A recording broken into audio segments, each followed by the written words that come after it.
Celine Evangelista dilarikan ke rumah sakit usai kecelakaan berkuda. Artis Celine Evangelista mendadak dilarikan ke rumah sakit imbas kecelakaan berkuda. Baru-baru ini, diketahui Celine Evangelista berlatih berkuda bersama Azizah Salsa, istri pesepak bola Pratama Arhan. Namun, nasib berkata lain kali ini, Celine Evangelista mengalami insiden. Dia terjatuh dari kudanya dan harus segera dilarikan ke rumah sakit. Dia juga menampilkan foto dirinya terbaring di tempat tidur rumah sakit dengan selang infus terpasang di tangannya.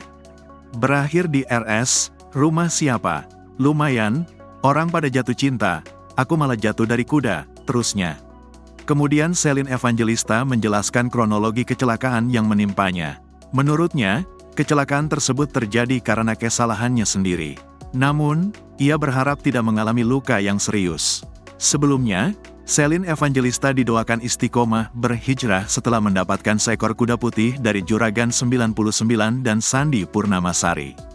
Baru-baru ini Celine Evangelista diketahui tengah fokus berhijrah, usai dirinya kedapatan memperdalam ilmu agama. Celine pun menuliskan terima kasih, sampai tak henti memuji kebaikan dari kedua pasangan tersebut.